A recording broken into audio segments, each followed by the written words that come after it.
Cattle owners not registered with the National Animal Identification and Traceability System, NAITS, by January 31, 2021 will not be able to move their animals freely from one farm to another or to slaughterhouses. We hear more about this mandatory system from our reporter Marlon Samuels.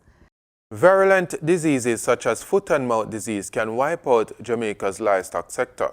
It is known that a large percentage of infectious diseases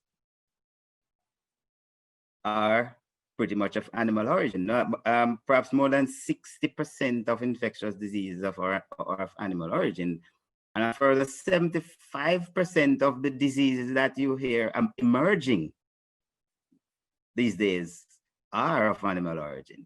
So for example, the COVID-19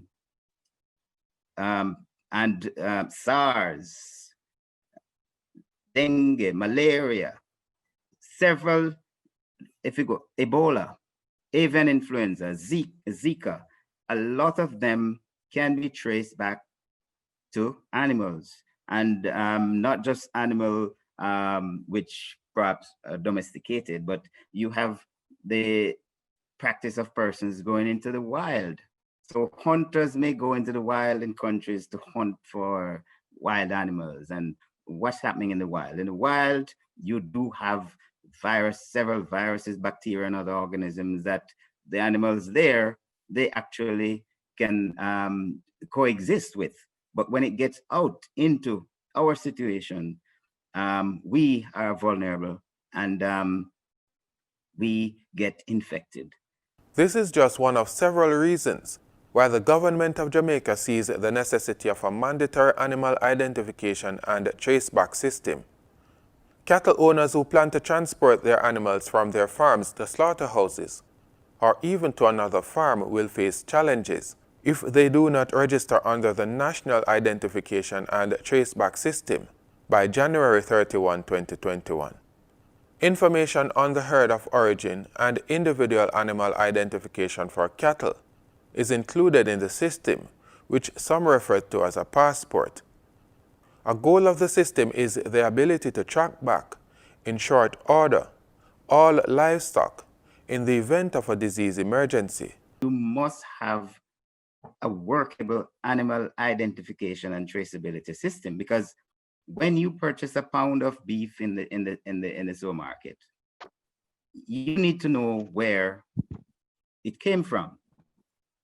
So should there be a situation where we're doing an analysis and we find that, okay, it has some residues of an antibiotic which should not be there, then we should be able to trace back to the farm of origin so that we can take the necessary action. If it's a disease and an animal is transported to say a slaughter plant, and upon antemortem inspection, we recognize that it might have a disease which might be of a zoonotic nature or of an exotic nature, or one that will potentially cause devastating effects on our livestock industry, then we will be able to trace that animal back to the farm of origin and immediately take the necessary steps to identify and stamp out the disease at source. It is now free to register under the National Animal Identification and Traceability System. The system is designed to safeguard the cattle and maintain food safety standards needed for a livestock sector aligned to international standards. At the end of October 2020, only 39,000 of the estimated 90,000 heads of cattle in Jamaica were registered under the program. For the news on PBCJ, I am Marlon Samuels.